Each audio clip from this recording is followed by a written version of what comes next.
Hello, and welcome to TechTeenth episode 3. My name is Janita.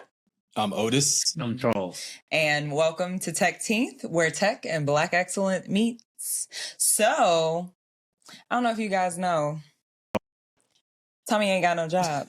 Tommy ain't got no job. Tommy ain't got no job. You ain't got no job, Tommy. You ain't got no job, Tommy. They said Tommy was a drug dealer. They said Tommy was a businessman. They say he was a businessman. Well, guess what? Drug dealer, businessman in 2025, you ain't got no job. You getting laid off. And RIP to Tommy, though. The real Tommy. Oh, yeah. RIP to the This is Tommy. also in knowledge. Yes, But anyway. Yes. So today we are talking about, unfortunately, all of the layoffs that have been hitting tech, that we've seen sweep across several different industries, not even just tech, but of course, that's why we're here. Tech is not necessarily the safe space to be anymore. Right. Or government, for that matter. Yeah, that's it hard too. Yeah, you're right. So we've been seeing a huge surge in the amount of layoffs. Mm-hmm. I mean, really it's been happening since the pandemic, right? 2020 to now, a lot of companies have let go a lot of people, and nobody's really been talking about it that much, right? So now this year they've been talking about it because the economy is in a recession and it's hitting harder. Eggs are $12 a dozen, right? So it's like it's hitting home and hitting your pockets a little bit harder, and it's so fast, right? Well, with government and tech. I mean, not only with the eggs though, but it's also the tariffs are increasing, so the cost of goods are increasing. I mean, I remember when $100 at a grocery store at least meant like 6 or 7 bags. I've walked out of a grocery store and spent over $100 with 2 bags. Yeah. Like just in the express lane, and I'm not buying caviar, okay? Bottles of champagne. I definitely spent $100 on fruit like yesterday. I'm like, what? It ain't that much fruit. It happens. Yeah. It happens. So, what do you guys think is really going on behind the layoffs? I think capitalism is capitalizing. Mm-hmm. I think there's a lot of innovation in tech that's happening, and they're seeing the opportunity to let go of some of, I don't want to call it dead weight, but there's some dead weight out there. We all have worked at companies where people who don't really do shit, right? And getting paid. It's a cleanup. It's a cleanup, yeah. But some people are also getting let go who are really needed. They're very important at their companies, but they're like the bottom line. Exactly. I was about to say your $500,000 salary. We can eat that with an AI bot now. Or no, not just that. A lot of times it's actually, hey, you're at the top of the pay gap. Yeah. And let's say you're a 37-year-old. Now you have a family. You have things that are drawing you away from the business. We got this 26-year-old that'll be more than happy to take half your pay. We're okay. Yeah, a fourth of your pay. We're okay with nurturing them and bringing them along the company way. And they can give us 60 hours without issue. They can give us, the different ideas for a fraction of the cost. Right. So it is a reset happening. A lot of people were hired during COVID. Companies were working more. Everybody working from home. They were able to get more done, and everybody was busy. Everybody was buying and selling. But they weren't at work. They can now go buy things online and go do other different things. So I think it's a real reset happening right now, and people are having to take lesser salaries at other jobs, but also AI and the birth of that transformation is coming. It's here. So you're able to do more with less, and companies are enabling it across the board. Yeah. So. But imagine you fresh out of college, let's say 10 years ago, you fresh out of college, you get a job at one of these big tech companies, you're making 6 figures, you're now well into deep 6 figures. Well into, you never know. I'm not saying fresh out of college. I'm saying you were going up to 6 figures. And 6 figures is 100,000 to 999. We didn't come up with 100,000. No. But I'm saying at some big tech with stock options, some people were getting there. But that's besides the point. 10 years ago, getting into a tech company, 21, now you're 31 and you got laid off. You're like, what the fuck? How do you handle your mental health got to be impacted for that.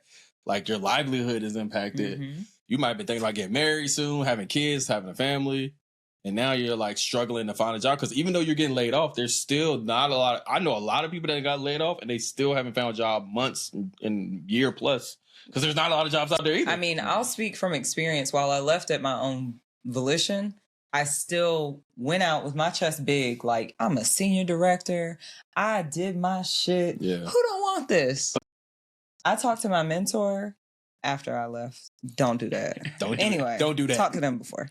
But she was like, oh yeah, you can expect in a regular market to not get a job, senior director or above, for at least 9 months to a year. Because you're competing with the people who have been there, who already know exactly what's going on, unless you happen to find a good startup, but then you're taking chances and risks with a startup because now you're working 90 hours a week, you know? And so she was just like, just know you're going to have to nurture relationships. And I was like, but you're not me, ma'am. Right. I appreciate that. You ain't. And sure enough, she was right. And I was like, wow, this is dead. Either that or I would have had to be okay with going back. Yeah. And to the point of the salary, it's like, then I would have had to be okay saying, okay, I was making almost 3. Right. I got to be okay to take 125, 150. No.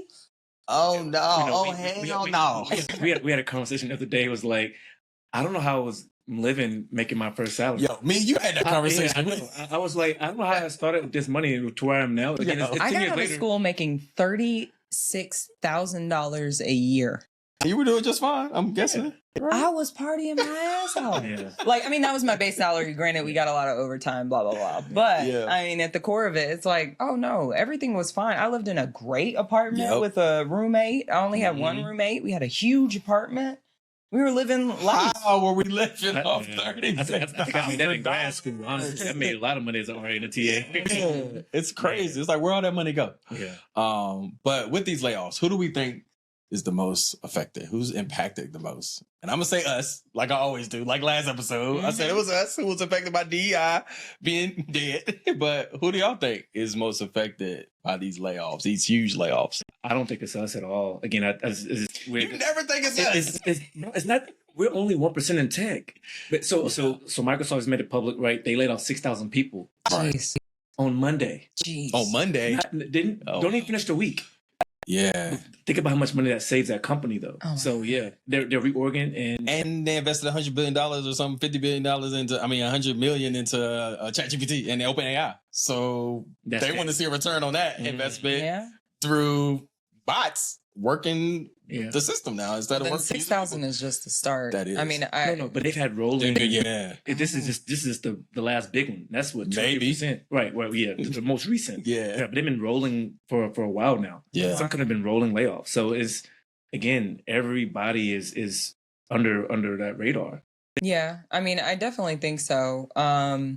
When you're talking from a like macro level, but I also think from a micro level, to just reiterate what I said in the last episode, the fact of the matter is, unfortunately, a lot of Black people are in some of the more, can't find the word, but basically the roles that always go first. They're like the admins. They're like in the DM marketing. You know, just the things where it's like, okay, we don't want to do that. There aren't a lot of us in those either pivotal management roles. And shoot, even now, even if you were an engineer, a software engineer, what do we need you for? The code can write itself. Like, you know. We saw that stat, right? We're seeing like the software developer jobs from 2020, right? There was tens of thousands available to now there's minimum couple thousand software developer jobs available.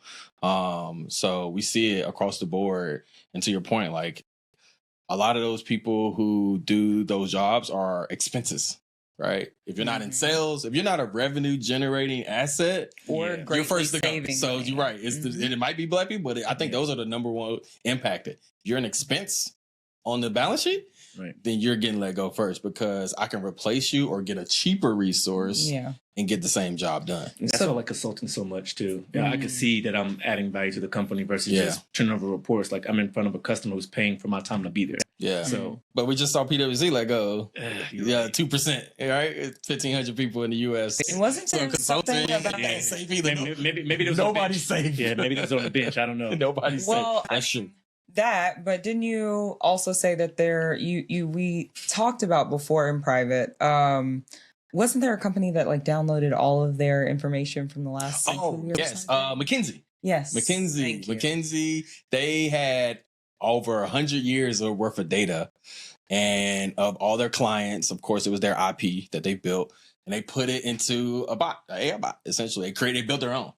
And now they use all that information to help their current resources, right? Understand their clients, their needs, solve problems. So that's a good way of leveraging existing information and technology, like innovative technology, to help your current workforce and not have to fire people. Yeah. You know, now you never know. In 6 months, we might be saying McKinsey fired. But yeah, they use their own IP to help their own people, which is innovative in itself. How do we think then, now that we're kind of off on the negative part, what do we think that people can do to help them kind of either bounce back, protect their bag, kind of get ready for what's to come? What do we think can give them that leg up? Secure your own bag, man. I know you can talk to this, right? You can speak to this, but like secure your own bag. We don't need these companies, man. I know we do. Sometimes, but like you have the ability, you take that idea. There's all this technology out there now. You can take that idea that you have and really like just start laying the foundation and build a business that can generate your own money. You have your own schedule. You can hire your own employees that look like you. Like there's so many opportunities for y'all. You sound like every other guy on the internet trying to sell a business. I'm on masterclass. Yeah, exactly. Well, actually, what I was just gonna say. Tell everybody to go out there and just say. I ain't saying everybody. That's one option for some people. Also, just to put it out there, I thankfully was in a good financial situation to be able to take time to build business. But what I also did, which I would say this is what people need to really jump on more than anything, is find ways to make your money, even if you have $3, make you $3 more. Yeah. Because that was one of the first moves I did. Was I was like, hey, I'm going to take a chunk of this. I'm going to invest in specific things. I'm going to actually seek some financial knowledge so I can make the money that I do have grow while I'm figuring out how to build business. And so I would say, while you do have income, start restricting some of the things that you don't need, and start putting that money towards items, whether it's investment properties, whether you start really getting into trade. Because one of the things that I will say is recessions are when millionaires are made. Yeah. So as long as you're not scared, don't think with a very limited mindset. You have to have an abundant mindset during this time. For sure. To say my pennies, my quarters, my dollars. Do pennies still exist? I don't know. They cost too much. They cost more than But you're right. But I would say just make sure that you're actually investing and trying to find ways to make your money, make money. It doesn't necessarily have to be, well, what can I sell? Yeah. But even if you do end up getting a shop on Amazon or something like that, like just try and find your. The thing I took from both of you guys is take the time to invest in yourself. Whether that's learning something new or, again, investing into a business of sorts. You have to pivot. You have to be moldable, be willing to learn. Why I don't jump companies as frequent as I know some people do is I have to be prepared to learn something new in that moment. Am I ready to learn and be great?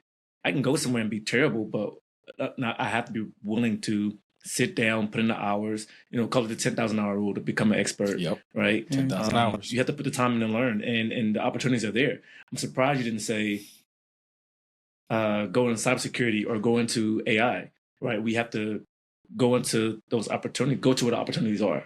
Yeah. Yeah. So there's a lot more tips and tricks we can share. Continue to watch the pod. We will share those over the next few episodes and in the future.